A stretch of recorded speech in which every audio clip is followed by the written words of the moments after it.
Dude, if you have a good gun, I would not put it on a display case. Please do me a favor and put that in your stash before it like gets consumed to the game when your base gets hit by a nuke. This is a PSA. Do not risk your shit. If anybody has good weapons, do not display them like this. I do not trust the game.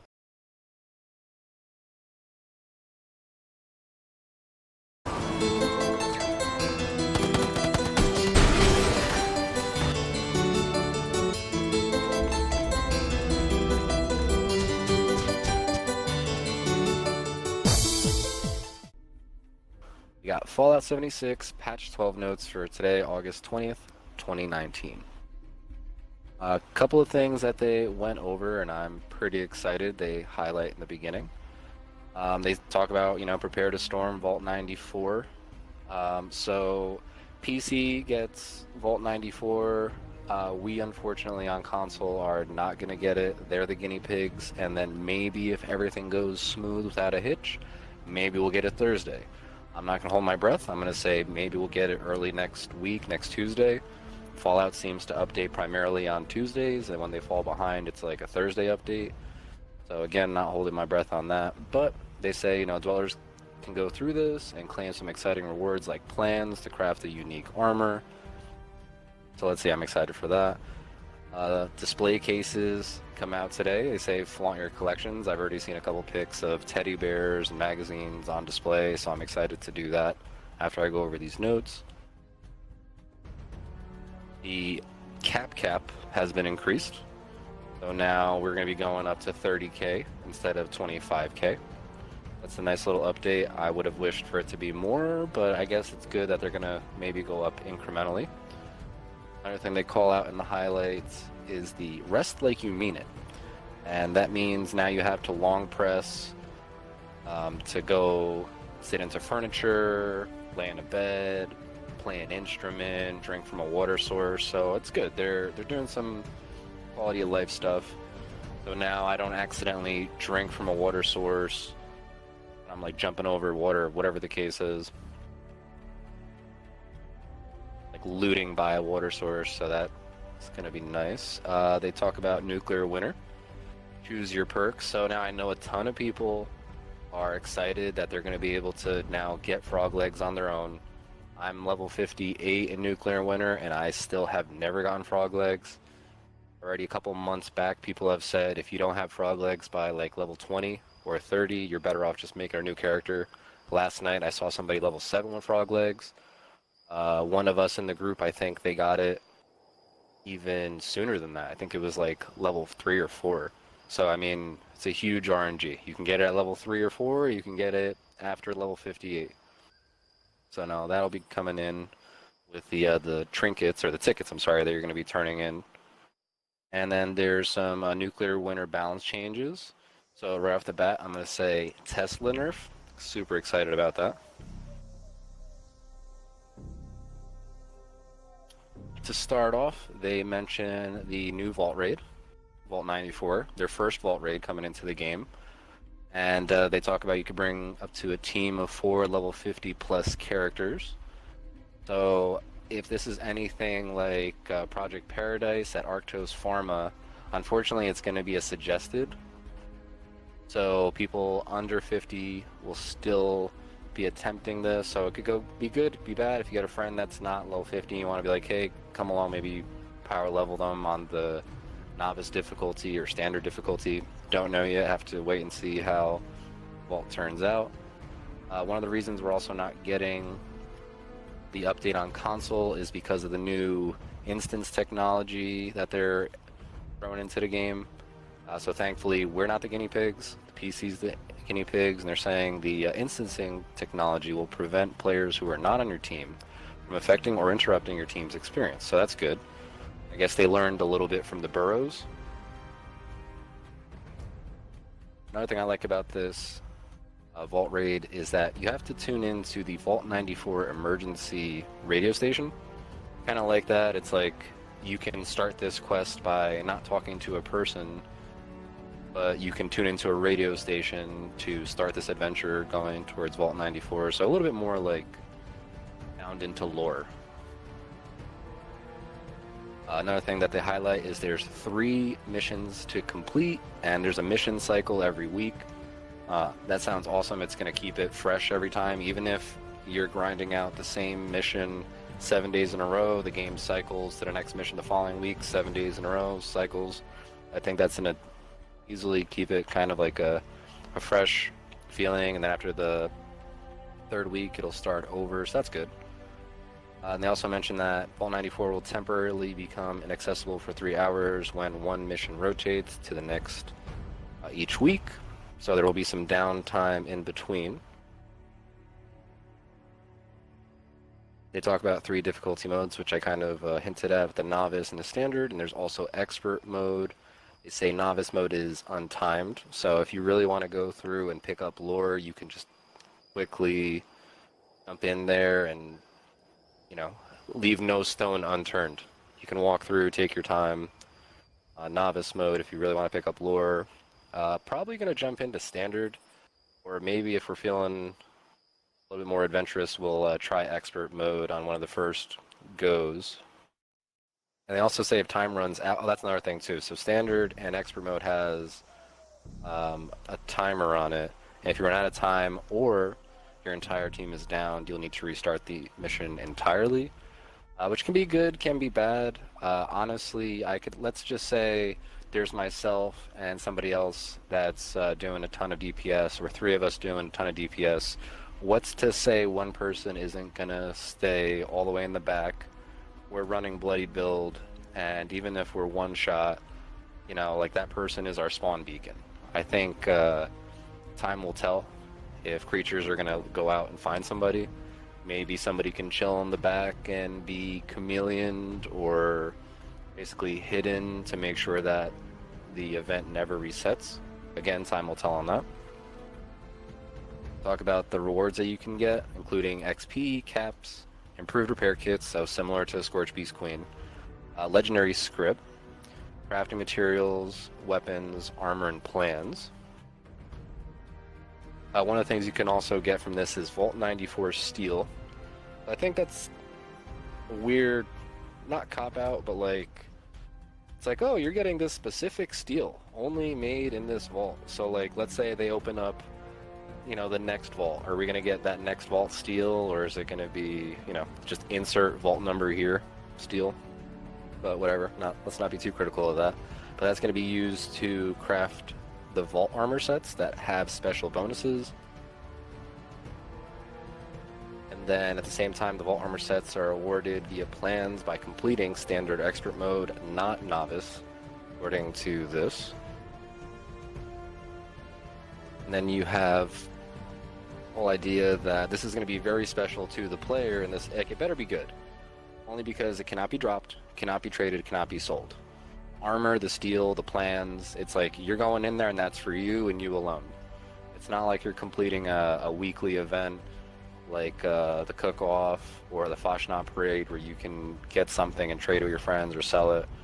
So hopefully it's better than, let's say, you know, one of the other things you can make, whether it's like an Under Armour or whatever. Hopefully it's actually feasible. Hopefully you'd want to use it as opposed to, you know, one of the sets you're already wearing.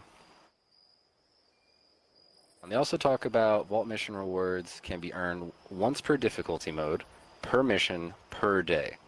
So basically you can get 3 of them a day, but are you really going to have a reason to grind this more than once?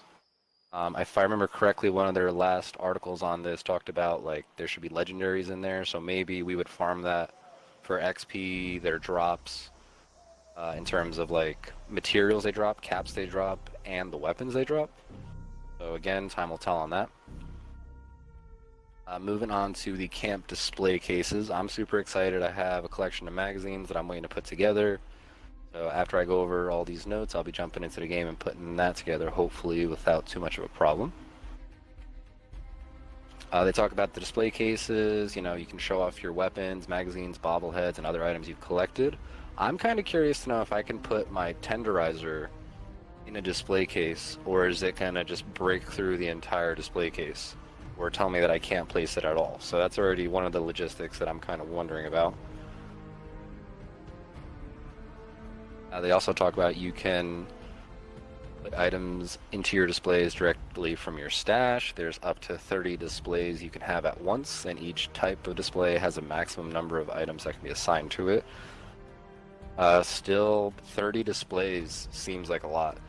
It's saying 30 displays and each one has a maximum. If everyone, let's say, can hold 2 to 4, now I have 60 to 120 items I can put on display. Hopefully they're going to up the stash limit soon. I think now that players are going to have more of a reason to hoard even more items and show off more items, hopefully Bethesda realized, okay, we need to up the stash limit. That 800 is not enough. I would hope that they would jump to 1,000. I doubt it. I'd rather them be incremental and give us 850, 900, make sure that doesn't break the game, and then keep working their way up. One of the updates, they call it a general update for the Atomic Shop. They say a standee has been added to the Berkeley Springs train station that can be activated to visit the Atomic Shop while playing an adventure or survival. I'm curious to know why they're putting this in Berkeley Springs instead of like White Springs. I kind of picture something like this being good for, let's say, the White Spring shops, like, and putting it kind of down there. Or at that station, being White Spring has become more of a capital of Appalachia. I guess being Merg is over there, they want to activate that area a little bit more and not just have the purveyor give you more of a reason to go over there. But at the same time, you can still pause the game and go to the Atomic Shop, so not too big of a difference on that. Another thing to talk about, and I'm happy, they increased the cap. Now we're at 30K. I also think that with the 30K, that might slightly affect the economy. People that value certain items, let's say as like, okay, I think this is like a max cap item, I want to sell this for 25K. Now they're going to up their price maybe to 30K. Now just because people can hold more caps.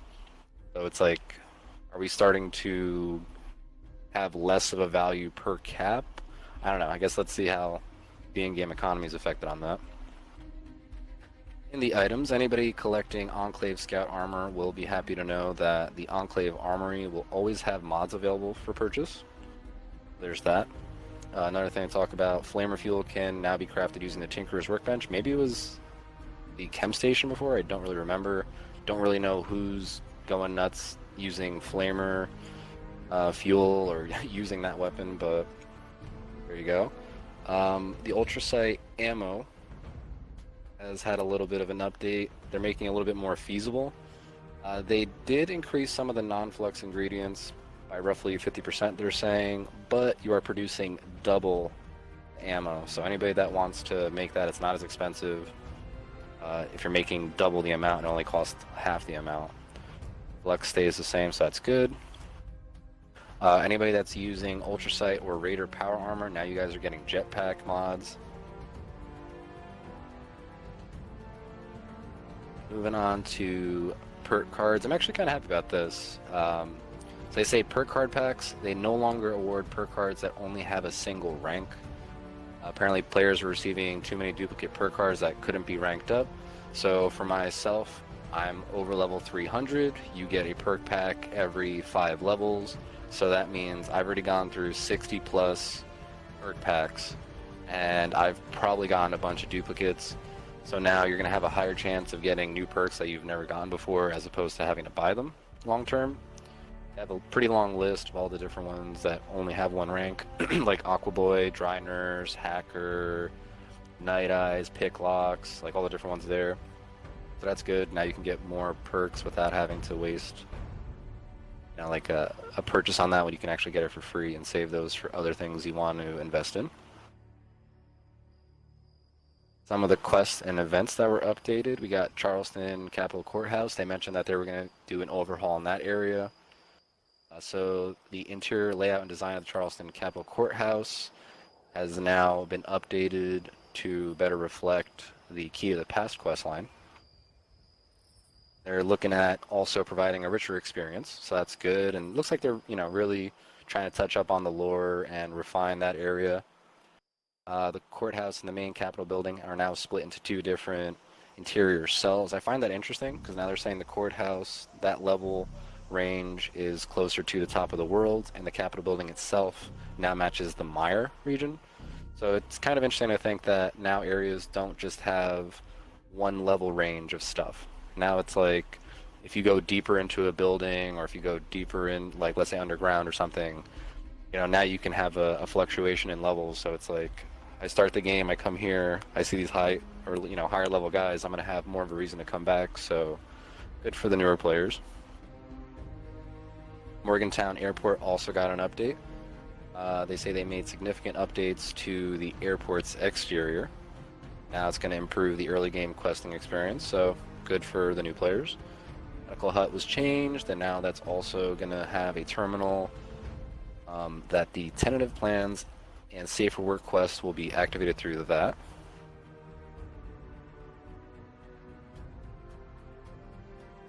And then they also mentioned that after you complete tentative plans, the advanced responder training will now appear automatically, so there's that. Anybody doing those quests, a little adjustment. Additional quests and event updates.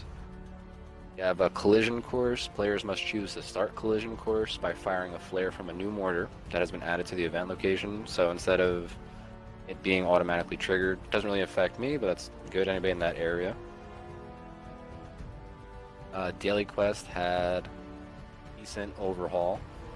One of the things that they focused on was trying to make these events more enticing to complete, they're saying. You're going to have increased caps and XP awarded by many quests, so you're going to want to do your dailies more often for a little bit more cap in your pocket or XP. And then apparently they fixed something that they're saying we are currently aware of an issue that prevents some daily quests in the Mire region from starting again after the first time you complete them. They said that they plan to address this in an upcoming update, but now my question is, what about challenges that people have completed in the past and now they're automatically being completed? So after playing with people that personally have that happen to them, that kind of sucks. These people are missing out on potential atoms a day, and it's just auto-completed, so hopefully that reaches, let's say, their list of things to fix. For the UI, nice little quality of life update.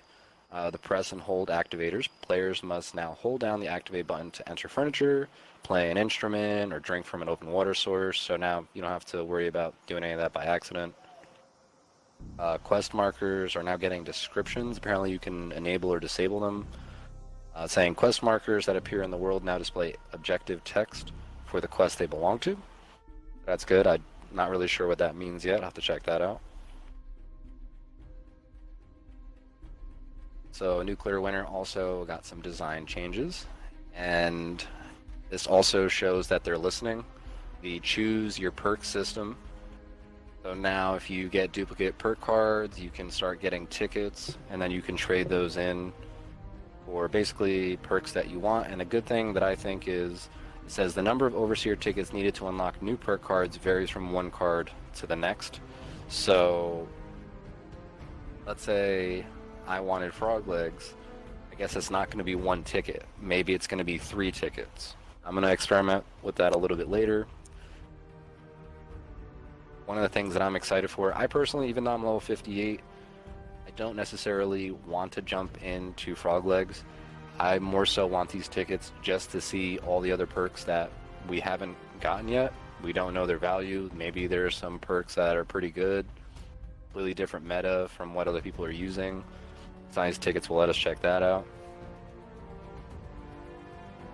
So another thing that's good is the perk packs are now awarded at each new Overseer rank you reach, rather than varying intervals. So instead of getting them every 3 levels, 2 levels, 5 levels, every time you level up, get a new perk pack. So again, somebody like me that's 58, or even the people that are way higher level than me, can also start to mess with different perks and make different builds. So not everybody's leaning more towards the same build because they didn't, get the perk packs they wanted.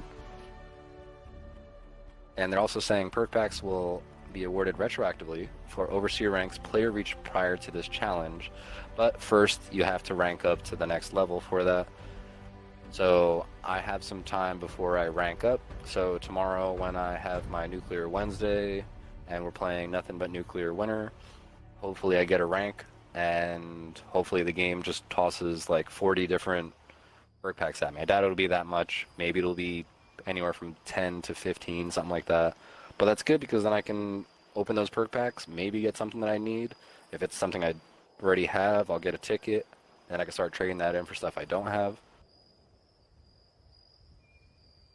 Design and balance for Nuclear Winter. Although this doesn't really affect me, I think this is nice. The terminals now have the request stim pack option being changed to request aid package. So now you're going to be getting 3 stim packs, 1 super stim, 2 Radaway, and a random serum. Before it was giving either 4 stim packs or 2 super stims. So now that's making it a little bit more feasible. Because apparently they're saying Radaway is pretty rare compared to the other things, so now you can have that if you need a little bit more aid on your side. They also say they rebalanced the Overseer rank requirements to access certain areas within Vault 51. I don't know if they went both ways. I don't know if they made certain rooms lower levels to get into and other rooms higher levels to get into, but it seems like they're kind of tweaking the availability of lore for Vault 51, so that's good. A couple items got updated as well. We have some nerfs, we have some buffs. So Fury apparently no longer applies damage to a fist weapon or unarmed attacks. I don't really know why that needs to be removed.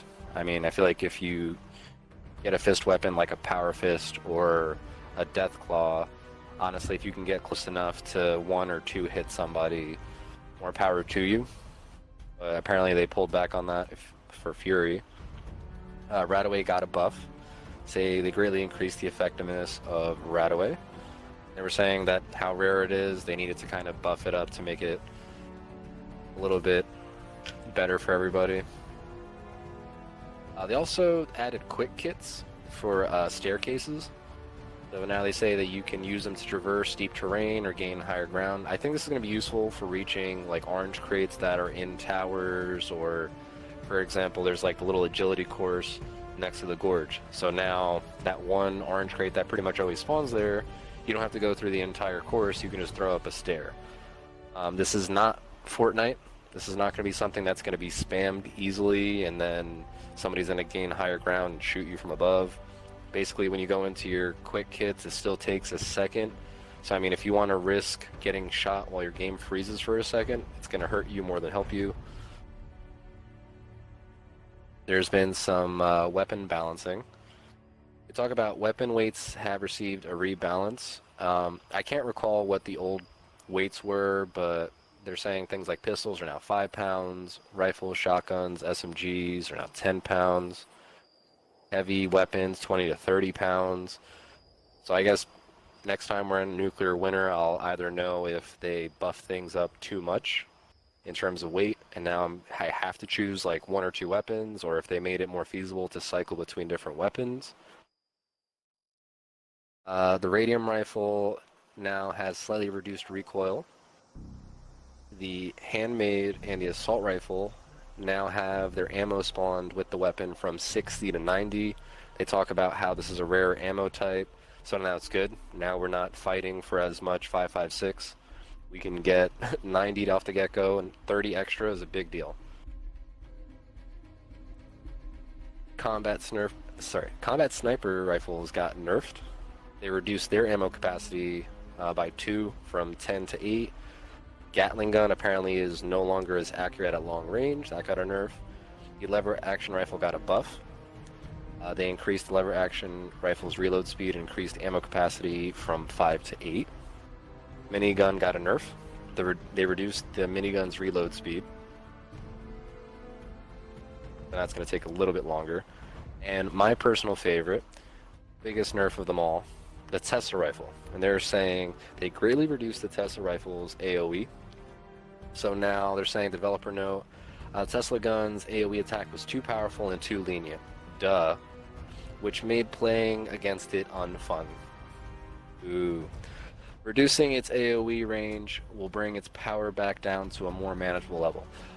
Who would have guessed? Now you don't have to aim at somebody's feet and then arc it from one person to the next without even trying or having your eyes closed. So that's great.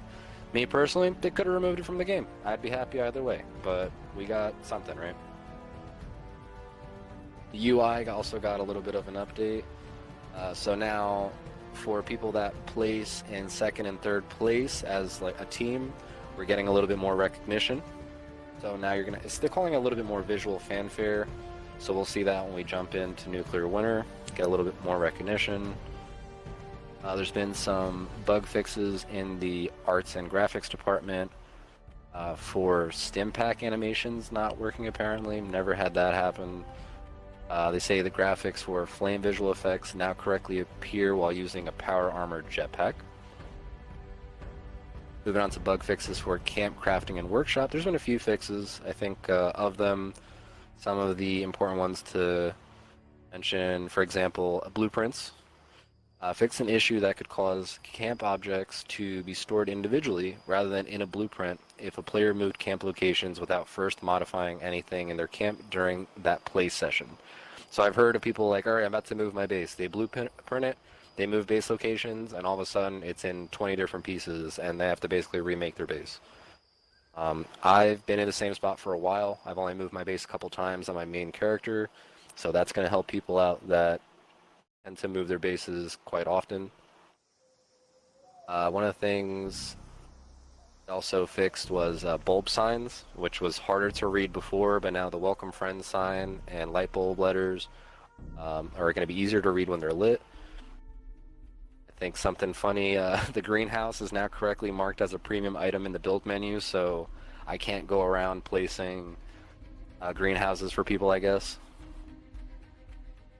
Then this is like interesting. It says locks after a lock on a door in a player's camp has been picked, the lock will now be removed. So let's just say you're not at your base, somebody picks, the lock on one of your doors or on one of your water purifiers. Sure, that person might get like a wanted level, but if you're not paying attention now, if you don't want people to access your water, does that mean it's fair game forever until you realize, oh, I need to put a lock on this again? I mean, in terms of some sort of realism, I guess it makes sense, but keeping that in mind. Power also got a bug fix. It says fix an issue in which correctly powered items sometimes did not receive power when they were placed or moved. I've had that happen a couple times, and I had to basically like string my power source around to fix it.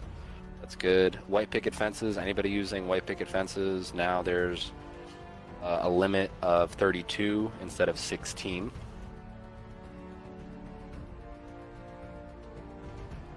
Challenges. In terms of challenges, I think one that's awesome is they say general.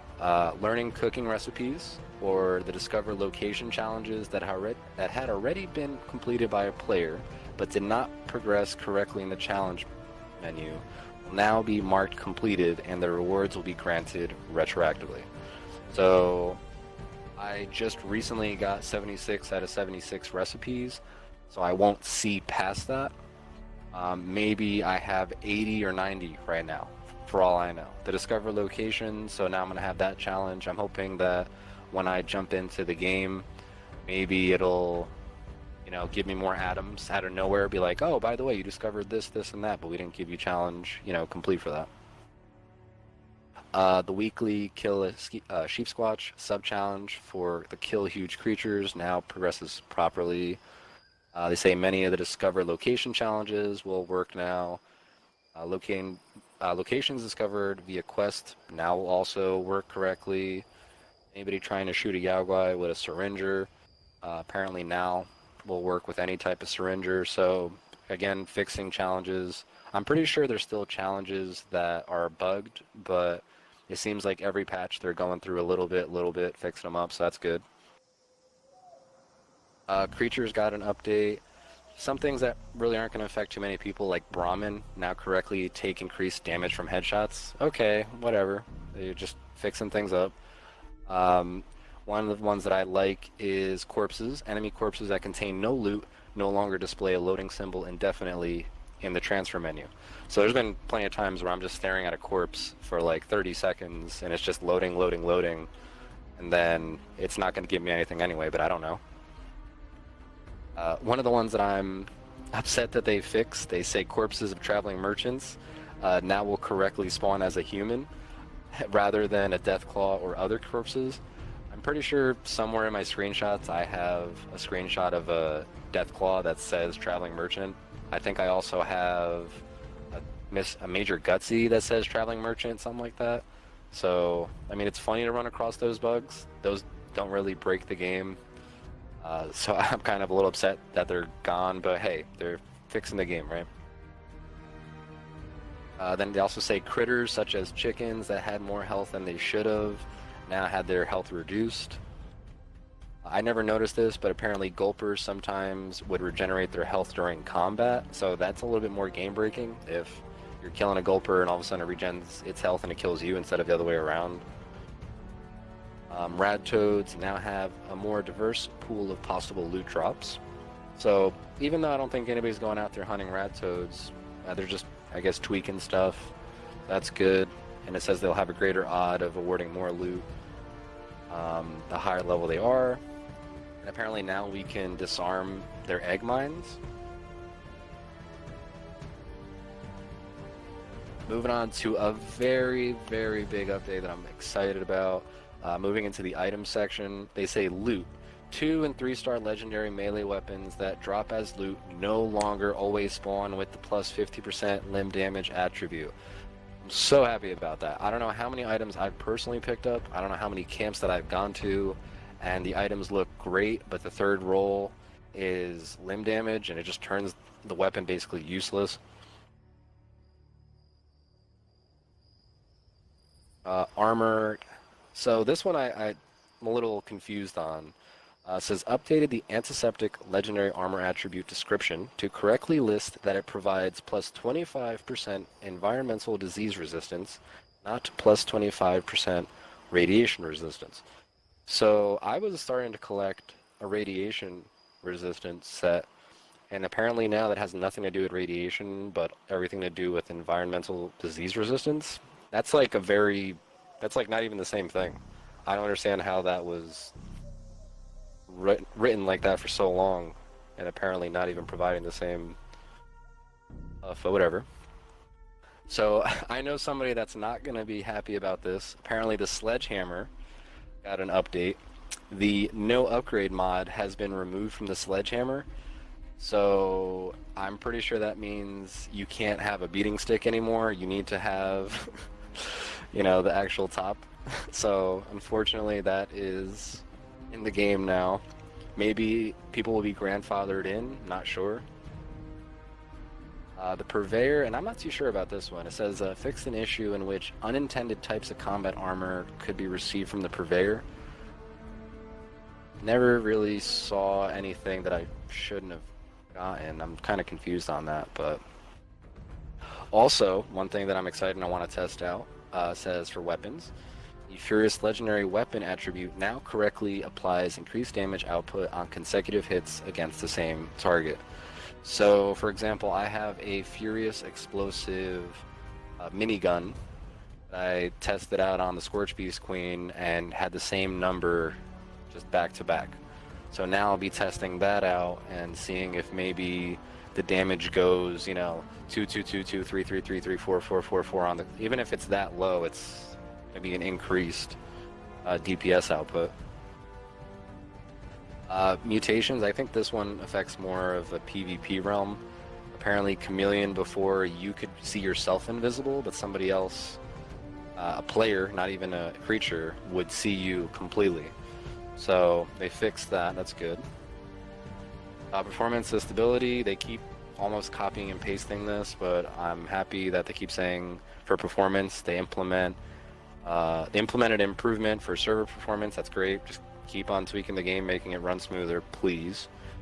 Stability got a couple updates. It said addressed an issue that could cause a crash when exiting to the main menu.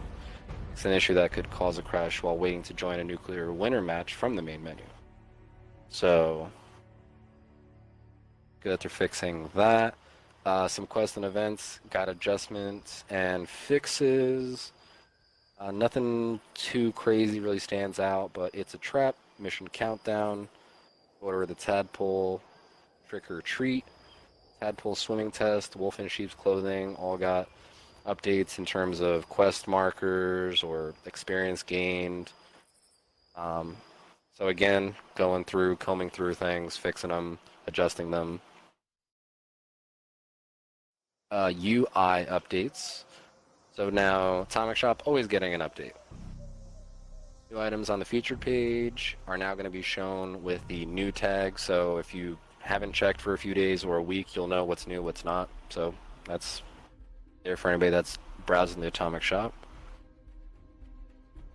So this affects PC players, not as console players, but apparently if you were naming a character or renaming an item, game controls would become unresponsive and lock up when you're opening the social menu, so anything that's game breaking, they please keep fixing. The HUD got an update, says the experience bar no longer occasionally persists on screen. Never had that happen, but that's good. Legendary exchange, and if I'm reading this correctly, this sounds a little bit broken. It says when selling an item to the legendary exchange machine, other legendary items in the player's inventory list can no longer be highlighted if the sale confirmation prompt is visible. So I don't know if that means you go to sell an item and another item is being highlighted on top of what you're trying to sell and you're accidentally selling two items. I'm not sure if I'm really reading that correctly, but I would freak out if I sold one thing and all of a sudden my main weapon got sold accidentally and then you can't buy it back and it gets eaten to the game or something like that. But that's just kind of the way I'm reading it. So a couple other updates, but then vending, and I think this starts to make a little more sense. It says if a vending machine is stored or scrapped, the items it previously contained will no longer persist in the list of items for sale on the map. So I guess that's why when you go to the map, sometimes you see somebody selling a bunch of stuff. You go to their base, they have like one machine or 4 machines, and it's not selling everything. I guess maybe they stashed it, accidentally scrapped it, and we're seeing old information. And then moving towards nuclear winter bug fixes.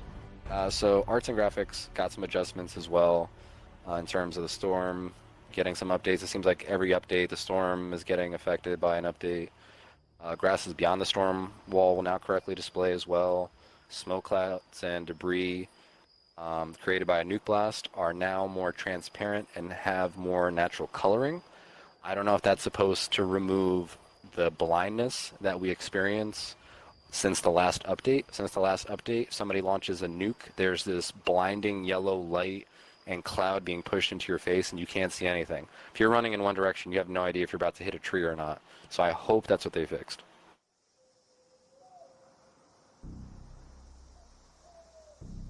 Moving down into combat, says spawning. If players can no longer take radiation damage while the spawn-in effect is active at the beginning of a match. So I guess if you're spawning in a source of water, if you're spawning by a radiation barrel, you're not going to be stuck in place taking radiation. Can't really see too many other places where that would be useful. I don't know if people are spawning on the very edge of the map, running outside the zone or something like that. I don't know if that's going to give you some invincibility, so I guess time will tell on that as well. And then starting to wrap it up, we're looking at the world. It says activatable objects, and they keep mentioning this every patch, and I don't know who these people are that are building a base in the middle of nuclear winter and activating a bunch of stuff. So they're saying they fixed various in-world and camp objects that were not intended to be activated during the nuclear winter matches. So I know the one Hero of the Wasteland statue that would cause like the mini nuke effect, like you can't enable that since I think the last patch. So like who's sitting at their base in the middle of a fight just activating a bunch of like Mothman statues and whatever else?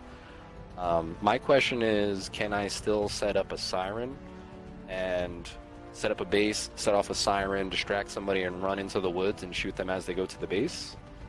Something I personally want to test out, but honestly, I don't really do too much base building while we play Nuclear Winter, so... nuclear briefcases had an adjustment. It says adjusted a nuclear briefcase spawn near Wixon Homestead that was previously inaccessible. Alright guys, so take notes. Apparently Wixon Homestead has a nuclear briefcase. I guess we have to start dropping there as well. And there's some other stuff that I kind of sifted through that's not as major throughout the updates, but that pretty much wraps up all the different stuff for patch 12. And today the raids are for PC. They are the guinea pigs. The new instancing technology, as they're calling it, came out, and PC players are testing that out. If everything goes smooth, maybe, and this is, okay, so let's just say it goes without a hitch, 110% on point, nothing's wrong. Maybe we'll get it Thursday, because Thursday seems to be the update days. Look at this, challenge complete. Discover locations within Savage Divide. Challenge complete. Discover locations within the Toxic Valley. Give me all the atoms. Keep them coming. Keep them coming. The Mire. Oh man, Cranberry Bog. What else we got? That's it? Oh, I stopped.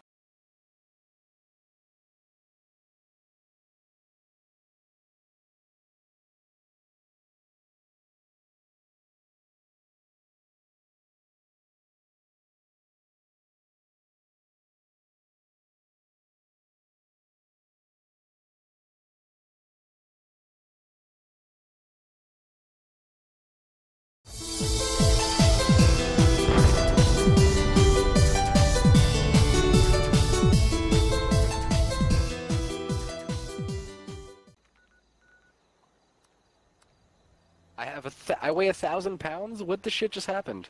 Why do I weigh 1,000 pounds? For real, what happened? What did I miss? What happened? Oh, I don't know what to do. Why do I weigh 1,000 out of 450? This is not good.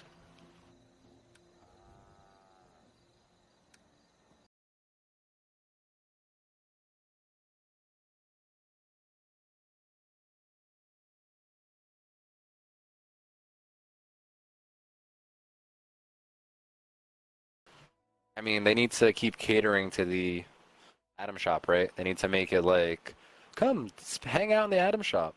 I don't know why they don't make the Atom Shop a physical place, like somewhere that you can walk around and like go through display shelves and, you know, browse all the things that you might want to buy.